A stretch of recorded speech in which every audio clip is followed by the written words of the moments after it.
എൻ്റെ പേര് സ്റ്റെനി. ഞാൻ വയനാട് സുൽത്താൻ ബത്തേരിയിൽ നിന്ന് വരുന്നു. ഓഗസ്റ്റ് 2024 ഓഗസ്റ്റ് 26 ഞാൻ ആദ്യമായിട്ട് ഉടമ്പടി എടുക്കുന്നത്. ഞാൻ അതിനു മുമ്പ് ഒരു പ്രാർത്ഥനയോ കാര്യങ്ങളോ ഒന്നും ഇല്ലാത്ത ഒരാളായിരുന്നു.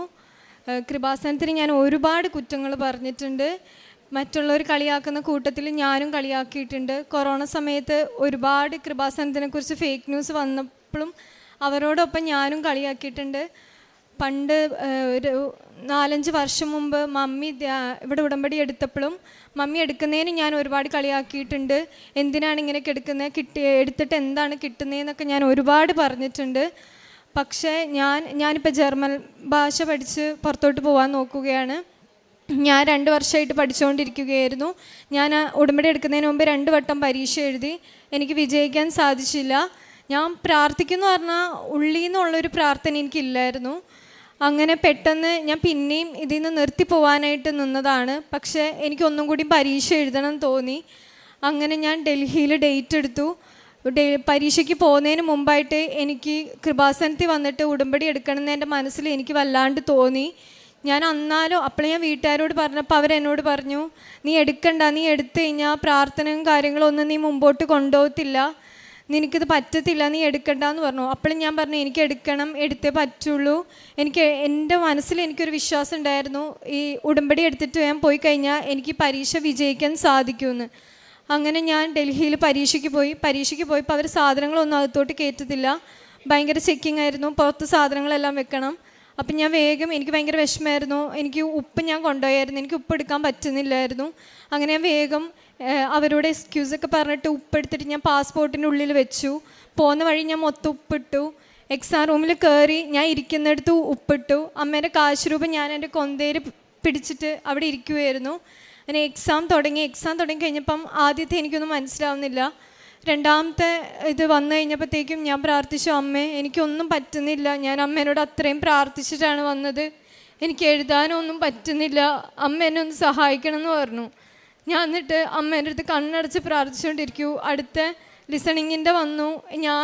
എനിക്കെല്ലാം എഴുതാൻ പറ്റി, എന്നെയും കൊണ്ട് എല്ലാം ചെയ്യാൻ പറ്റി. അതേപോലെ അടുത്ത റൈറ്റിങ്ങിൻ്റെ വന്നു. റൈറ്റിങ്ങിൻ്റെ ഞാൻ പഠിച്ച ഒരു മോഡൽ ക്വസ്റ്റ്യൻ തന്നെ വന്നു. ഞാൻ എഴുതി തീരാനായിപ്പോൾ ഒരു 2 ലൈനും കൂടി കംപ്ലീറ്റ് ആക്കിയാലേ എനിക്കെല്ലാം ക്ലിയറായിട്ട് കിട്ടുള്ളൂ. ഞാനത് എഴുതാൻ നോക്കിക്കഴിഞ്ഞപ്പോൾ എനിക്ക് ലാസ്റ്റത്തെ 2 ലൈൻ എത്ര നോക്കിയിട്ടും എനിക്ക് എഴുതാൻ ശ്രമിക്കാൻ പറ്റുന്നില്ല, എൻ്റെ ഓർമ്മയിലേ വരുന്നില്ല.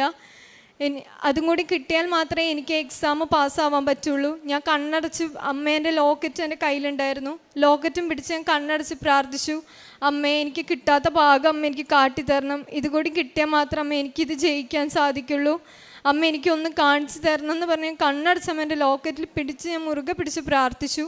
ഞാൻ പഠിച്ച ഒരു ഭാഗം, എനിക്ക് കിട്ടാത്തൊരു ഭാഗം എനിക്ക് എൻ്റെ കണ്ണിൽ കൂടെ കറക്റ്റ് എനിക്ക് കാണാൻ പറ്റി. അതേപോലെ ഞാൻ എഴുതുകയും ചെയ്തു. എനിക്ക് എക്സാം പാസ്സാവാനും സാധിച്ചു. അതിനുശേഷം ഞാൻ ഔപ്പേർ എന്ന് പറഞ്ഞൊരു കാറ്റഗറിക്കാണ് പോണത്. എനിക്ക് ഒരുപാട് ഫാമിലീൻ്റെ ഇൻ്റർവ്യൂസ് വന്നു. അവരെല്ലാവരും എന്നെ ഓക്കെ ആണെന്ന് പറയുമെങ്കിലും അവരൊക്കെ എന്നെ റിജക്റ്റ് ചെയ്യുകയാണ് ചെയ്യുന്നത്. എനിക്കൊന്നിനും പറ്റുന്നില്ലായിരുന്നു. പിന്നെ കൂട്ടുകാരെല്ലാം കയറി പോകാൻ നോക്കുന്നു, എനിക്കൊന്നിനും കിട്ടാത്തതുകൊണ്ട് എനിക്ക് ഒരുപാട് സങ്കടമാവാൻ തുടങ്ങി. ഞാൻ പിന്നെ ആരോട് സംസാരിക്കാണ്ട് റൂമിൻ്റെ അകത്ത് തന്നെ എനിക്ക് ഇരിക്കാൻ തോന്നി. എനിക്ക് ആരോട് മിണ്ടാനൊന്നിനും തോന്നില്ല. എനിക്ക് മാനസികമായിട്ട് എന്തോ ഭയങ്കരമായിട്ട് വിഷമമായി തുടങ്ങി. അങ്ങനെ ഞാൻ ഇവിടുന്ന് ഞാനൊരു രൂപം മേടിച്ചിട്ടുണ്ടായിരുന്നു. അമ്മേൻ്റെ രൂപം ഞാൻ പിടിച്ച് ഒരുപാട് കരയായിരുന്നു, അമ്മ എനിക്ക് എന്തെങ്കിലും ഒന്ന് ശരിയാക്കി തരണം എന്ന് പറഞ്ഞ്. അങ്ങനെ ഞാൻ ഒരു ദിവസം പുറത്തു പോയിരിക്കുമ്പോൾ പ്രതീക്ഷിക്കാണ്ട് എനിക്ക് വീഡിയോ കോൾ വരുന്നു. ഞാൻ വീഡിയോ കോൾ അറ്റൻഡ് ചെയ്തു. ഞാനൊന്നും പ്രിപ്പയർ ചെയ്തിട്ടില്ലായിരുന്നു. പെട്ടെന്ന് തന്നെ ഇൻ്റർവ്യൂ എനിക്ക് നടന്നു. ഇൻ്റർവ്യൂവിൽ ഞാനൊന്നും അവരോട് അധികം സംസാരിച്ചും കാര്യങ്ങളൊന്നുമില്ല, പക്ഷേ അവരെന്നെ സെലക്ട് ചെയ്യുകയും ചെയ്തു. അങ്ങനെ ഞാൻ ഡിസംബർ 18 എനിക്ക് VFSൽ സ്ലോട്ട് എടുക്കണമായിരുന്നു. എടുക്കാൻ നോക്കി ഞാൻ VFSൽ പോയി. പക്ഷെ അന്ന് എനിക്ക് വേഗം 9 മണിക്ക് തന്നെ കയറണമായിരുന്നു. ഞാൻ അമ്മേൻ്റെ ലോക്കറ്റും കാര്യങ്ങളെല്ലാം കൊണ്ടുപോയി. പക്ഷേ എനിക്ക് ലോക്കറ്റ് എടുക്കാൻ സാധിച്ചില്ല. ഞാൻ എന്നിട്ട് കൊടുത്തു കഴിഞ്ഞാൽ തിരിച്ച് റൂമിലെത്തിയപ്പോഴത്തേക്ക് ഇവരെന്നെ വിളിച്ചിട്ട് പറഞ്ഞു, അപ്പോയിൻമെൻറ്റ് കൊടുക്കാൻ പറ്റില്ല, എംബസിയിലോട്ട് ഇത് അയക്കാൻ പറ്റില്ല, ക്യാൻസലായി പോയി എന്ന് പറഞ്ഞു. ഞാൻ പോയി ഡോക്യുമെൻറ്റ്സ് എല്ലാം തിരിച്ച് മേടിച്ചിട്ട് വന്നു. ഫാമിലി എന്നോട് ജനുവരി 7 അവിടെ എത്താൻ പറഞ്ഞത്. പിന്നെ ഞാൻ അങ്ങോട്ടേക്ക് 2 ആഴ്ച മുമ്പോട്ടുള്ളൂ. അതിൻ്റെ ഇടയ്ക്ക് ഞാൻ പിന്നെയും എൻ്റെ ഉടമ്പടി കഴിഞ്ഞിട്ടുണ്ടായിരുന്നു. ഞാൻ എന്നിട്ട് മടിച്ച് നിന്നു. എനിക്ക് സാക്ഷ്യം പറയുന്നതിനൊപ്പം തന്നെ ഉടമ്പടി രണ്ടാമത് പുതുക്കാമെന്ന് വിചാരിച്ച് ഞാൻ മടിച്ചു നിന്നു. പക്ഷേ എനിക്ക് ആ ഉടമ്പടി ഞാൻ മടിച്ചെന്ന സമയത്ത് എനിക്ക് എല്ലാ കാര്യങ്ങളും തടസ്സങ്ങളായി വന്നു. പിന്നെ ഞാൻ സ്ലോട്ട് എടുത്തു, പിന്നെ അത് ക്യാൻസലായിപ്പോയി. പിന്നെ അവരെന്നോട് പറഞ്ഞു, പിന്നെ എൻ്റെ മമ്മി എൻ്റെ അടുത്ത് പറഞ്ഞു, നമ്മൾ ഉടമ്പടി നീ ഇങ്ങനെ മടിച്ച് നിൽക്കുന്നതുകൊണ്ടായിരിക്കും ഒരു പക്ഷെ ഇങ്ങനെ എല്ലാം നടക്കാണ്ട് വരുന്നതെന്ന്. അപ്പോൾ എനിക്ക് തന്നെ തോന്നി. എന്നിട്ട് ഞാൻ വന്ന് ജനുവരി 14 ഇവിടെ ഉടമ്പടി എടുത്തു. അപ്പോഴും ഞാൻ കുറേ പേരോട് ഇതിനോട് ചോദിച്ചപ്പോൾ എല്ലാവരും പറഞ്ഞു VFSൽ സ്ലോട്ടില്ല, ഇനി മാർച്ച് ഏപ്രിലുള്ളൂ. എനിക്കാണെങ്കിൽ കിട്ടിയതിൽ ഏറ്റവും നല്ലൊരു ഫാമിലീനാണ് എനിക്ക് കിട്ടിയത്. ഇവർ പോയി കഴിഞ്ഞ് കഴിഞ്ഞാൽ എനിക്ക് പട്ടീനെയും പൂച്ചേനെയും കാര്യങ്ങൾക്കൊക്കെ എനിക്ക് നല്ല പേടിയാണ്. പക്ഷേ എനിക്ക് ഇതെന്ന് പറഞ്ഞു കഴിഞ്ഞാൽ എനിക്ക് യോജിച്ച പോലത്തെ ഒരു ഫാമിലി എനിക്ക് കിട്ടിയത്. ഇവർ പോയി കഴിഞ്ഞ് കഴിഞ്ഞാൽ എൻ്റെ കൂടെ വേറെ കൂട്ടുകാരുണ്ടായിരുന്നു. അവർക്കൊക്കെ ഒരാഴ്ചത്തേക്കുള്ളിൽ ഫാമിലി കിട്ടാണ്ട് അവരെല്ലാവരുടെയും ക്യാൻസലായിപ്പോയി. എൻ്റെ ഫാമിലി മാത്രം എന്നോട് പറഞ്ഞു ഞങ്ങൾ വെയിറ്റ് ആക്കാമെന്ന് പറഞ്ഞു. അങ്ങനെ ഞാൻ ഇവിടെ വന്ന് ഉടമ്പടി എടുത്ത് ഇവിടുന്ന് ഇറങ്ങിയ സമയത്ത് എന്നോട് അവർ പറഞ്ഞു ഫെബ്രുവരി 3-ാം തീയതി സ്ലോട്ട് കിട്ടിയിട്ടുണ്ടെന്ന് പറഞ്ഞു. ഒരിക്കലും കിട്ടില്ല എന്ന് പറഞ്ഞതാണ്. അങ്ങനെ ഞാൻ എടുക്കാൻ നേരമായപ്പോഴത്തേക്കും പിന്നെ ജനുവരിയിൽ നിയമം വന്നു, 4 മൊഡ്യൂളും ഇല്ലാണ്ട് കയറി പോകാൻ പറ്റില്ല എന്ന്. അങ്ങനെ എനിക്ക് പെട്ടെന്ന് A1 എക്സാം എഴുതണമായിരുന്നു. A1 എക്സാം എഴുതുന്ന സമയത്ത് പിറ്റത്തെ ഒരാഴ്ച പോലും കഷ്ടിച്ചില്ലായിരുന്നു എക്സാമിന്. എനിക്ക് പഠിക്കാനും പ്രിപ്പയർ ചെയ്യാനും ഒന്നും സമയം കിട്ടിയില്ല. പക്ഷേ എനിക്ക് ഇത്രയും കാര്യങ്ങളെല്ലാം നടത്തി തന്ന അമ്മ എനിക്ക് അതും സഹായിച്ചു തരുമെന്ന് എനിക്ക് ഉറപ്പായിരുന്നു. ഞാൻ അമ്മേൻ്റെ വിശ്വാസത്തിൽ പോയി പരീക്ഷ എഴുതി. ആ എക്സാമിൽ ഞാൻ വിചാരിക്കാത്തതിനും കാട്ടിയും മാർക്കിൽ അമ്മ എന്നെ പാസ്സാക്കി. അതേപോലെ തന്നെ എനിക്കിപ്പം വിസേൻ്റെ കാര്യത്തിലാണെങ്കിലും എനിക്കൊരു പേടിയുണ്ടായിരുന്നു കൊടുക്കാനായിട്ട്. കാരണം എക്സ്റ്റെൻഡ് ലെറ്റർ ഞാൻ കൊടുത്തിട്ടില്ലായിരുന്നു. പക്ഷെ എൻ്റെ അടുത്ത് VFSകാർ പറഞ്ഞു അത് ചിലപ്പോൾ റിജക്ഷൻ ആവാൻ കാരണം വരുന്നു. എന്നാലും എൻ്റെ അമ്മ എനിക്ക് നടത്തി തരുന്നുള്ളൊരു വിശ്വാസം എനിക്കുണ്ടായിരുന്നു. ഞാൻ കൊറിയർ മേടിക്കാൻ പോയപ്പം അവിടെ അമ്മേൻ്റെ കാശ് രൂപം ഞാൻ പിടിച്ച് അവരുടെ കയ്യിൽ നിന്ന് കൊറിയർ മേടിച്ചു. ഞാൻ പള്ളിയിൽ പോയിട്ട് പൊട്ടിച്ച് തുറന്നത്. പള്ളിയിൽ ഞാൻ അമ്മേൻ്റെ പ്രത്യക്ഷീകരണ പ്രാർത്ഥന ചൊല്ലി ഉപ്പും ഞാൻ അവിടെ വിതറിയിട്ട് ഞാൻ പാസ്പോർട്ട് തുറന്നു നോക്കിയപ്പോഴത്തേക്കും എനിക്ക് വിസ അടിച്ച് കിട്ടിയായിരുന്നു. ഞാൻ ഈ സാറ്റർഡേ ജർമ്മനിയിലോട്ട് പോകാനുള്ള എല്ലാ കാര്യങ്ങളും ശരിയായിരിക്കുകയാണ്. പ്രേക്ഷിത പ്രവർത്തനങ്ങൾ ഞാൻ ചെയ്യാറുണ്ട്. ഞാൻ പത്രങ്ങൾ കൊടുക്കാറുണ്ട്, പാവപ്പെട്ടവർക്ക് ഭക്ഷണം കഴിക്കാൻ പൈസ കൊടുക്കാറുണ്ട്.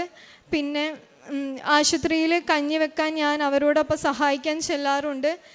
എൻ്റെ ആത്മീയ ജീവിതത്തിൽ ഒരുപാട് മാറ്റങ്ങൾ എനിക്ക് നൽകിയിട്ടുണ്ട് എൻ്റെ അമ്മ. ഞാൻ പ്രാർത്ഥിക്കുകയോ കാര്യങ്ങളോ ഒന്നും ചെയ്യാത്ത ഒരാളായിരുന്നു. പക്ഷേ ഉടമ്പടി എടുത്തേ പിന്നെ ഞാൻ പ്രാർത്ഥനയും കാര്യങ്ങളും ഒരു ദിവസം പോലും ഞാൻ ബൈബിൾ വായിക്കാത്തതില്ല. എൻ്റേതായിട്ട് പ്രാർത്ഥനകൾക്ക് ഞാൻ സമയങ്ങൾ മാറ്റിവെക്കും. കുമ്പസാരിക്കാറുണ്ട്. ഞായറാഴ്ചകളിൽ കുർബാനകളിലും അല്ലാത്ത കുർബാനകളിലൊക്കെ ഞാൻ പങ്കെടുക്കാറുണ്ട്. ഒരിക്കലും ഞാൻ കുർബാന മുടക്കുകയോ ബൈബിൾ വായന മുടക്കുകയോ ഒന്നും ചെയ്തിട്ടില്ല. ഇതുവരെ അമ്മ എനിക്ക് തന്ന എല്ലാ അനുഗ്രഹങ്ങൾക്കും ഉടമ്പടി ദാനം ഞാൻ മുടങ്ങാണ്ട് പങ്കെടുക്കാറുണ്ട്. അമ്മ ഈശോ എനിക്ക് തന്ന എല്ലാ അനുഗ്രഹങ്ങൾക്കും ഞാൻ നന്ദി പറയുന്നു. യെശയ്യാ പ്രവാചകൻ്റെ പുസ്തകം 54:6 മുതലുള്ള തിരുവചനങ്ങൾ അരുളി ചെയ്യുന്നു. കർത്താവിനെ കണ്ടെത്താൻ കഴിയുന്ന ഇപ്പോൾ തന്നെ അവിടുത്തെ അന്വേഷിക്കുവിൻ, അവിടുന്ന് അരികെയുള്ളപ്പോൾ അവിടുത്തെ വിളിക്കുവിൻ. എങ്ങനെയാണ് സ്റ്റെനി കർത്താവിനെ അരികെ കണ്ടെത്തുവാനായിട്ട് അവിടുത്തെ കണ്ടെത്താൻ കഴിയുന്ന സമയത്ത് തന്നെ തനിക്ക് ദൈവത്തിലേക്ക് കൂടുതൽ അടുക്കുവാൻ കഴിഞ്ഞത്?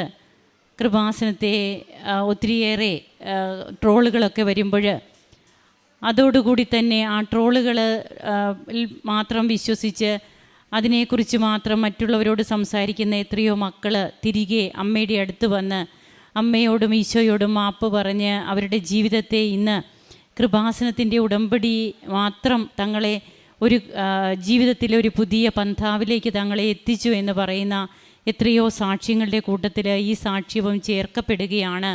അങ്ങനെ തൻ്റെ വിദേശത്തേക്ക് പോകുന്നതിന്, പ്രത്യേകിച്ചും ജർമ്മൻ എക്സാം പാസ്സാകുന്നതിനൊക്കെ തനിക്കുണ്ടായിരുന്ന തടസ്സങ്ങളൊക്കെ മാറുന്നു. എല്ലാറ്റിലും ഉപരിയായി തനിക്ക് ഈശോയെ കൂടുതൽ സ്നേഹിക്കുവാനായിട്ട് കഴിഞ്ഞു. തൻ്റെ കൂദാശ ജീവിതത്തിലെ മാറ്റങ്ങൾ വന്നു.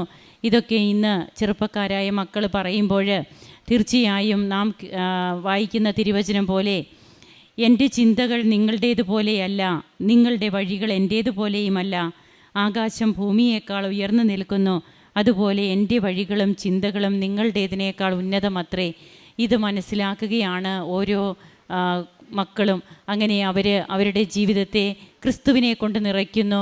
പരിശുദ്ധ അമ്മയ്ക്ക് ഒത്തിരിയേറെ അമ്മ തങ്ങളെ സ്നേഹിക്കുന്ന ഒരു സ്വർഗത്തിലുള്ള മാതാവായിട്ട് തങ്ങളെ ഭൂമിയിൽ അമ്മ എങ്ങനെ വഴി നടത്തുന്നു എന്ന് മനസ്സിലാക്കുന്നു. താൻ പഠിച്ചതൊക്കെ മറന്നു പോകുമ്പോൾ തനിക്കൊരു പരീക്ഷയിൽ ലാസ്റ്റ് ആ ആൻസറും കൂടി ചെയ്താലേ തനിക്കവിടെ വിജയം സാധിക്കുകയുള്ളൂ എന്ന് മനസ്സിലാക്കി കാശ്രൂപമാണ് മുറുകെ പിടിക്കുന്നത്. അമ്മയെ ചേർത്ത് പിടിക്കുകയാണ്. തൻ്റെ മനസ്സിലൂടെ ഒരു നോട്ടീസ് ബോർഡിൽ എന്നതുപോലെ കാര്യങ്ങൾ ക്ലിയറായിട്ട് തനിക്ക് കാണാൻ സാധിച്ചു. താൻ അങ്ങനെ ആ പരീക്ഷ കംപ്ലീറ്റ് ആക്കി തനിക്ക് നല്ല വിജയം അമ്മ തന്നു എന്നൊക്കെയാണ് ഈ മകൾ പറയുക. നമുക്ക് കുഞ്ഞുങ്ങളെയൊക്കെ പ്രത്യേകിച്ചും യുവജനതയെ അമ്മയിലേക്ക് അടുപ്പിച്ചുകൊണ്ട് ഈശോയെ കൂടുതൽ സ്നേഹിക്കുന്നവരാക്കുന്ന ഉടമ്പടി ഏറ്റവും ഉചിതമായ പ്രാർത്ഥനാ രീതിയും അതുപോലെ ഒരു പുതിയ പദ്ധതിയുമാണ് ദൈവത്തിലേക്ക് അടുക്കുവാനെന്ന് ഇന്ന് ലോകം മനസ്സിലാക്കിക്കൊണ്ടിരിക്കുകയാണ്. നമുക്ക് കരങ്ങളടിച്ച് ദൈവത്തെ മഹത്വപ്പെടുത്താം. യേശുവേ നന്ദി, യേശുവേ സ്തുതി, യേശുവേ ആരാധന. അത്യപൂർവ ദൈവാനുഭവങ്ങൾ ഇനി നിങ്ങൾക്കും സ്വന്തം. ഈ യൂട്യൂബ് ചാനൽ ഇതുവരെ സബ്സ്ക്രൈബ് ചെയ്തിട്ടില്ലെങ്കിൽ ഇപ്പോൾ തന്നെ സബ്സ്ക്രൈബ് ചെയ്യുക. ഈ വീഡിയോ ഇപ്പോൾ തന്നെ നിങ്ങളുടെ സുഹൃത്തുക്കൾക്ക് ഷെയർ ചെയ്തുകൊണ്ട് കർത്താവിൻ്റെ പ്രേക്ഷിതരാകുക.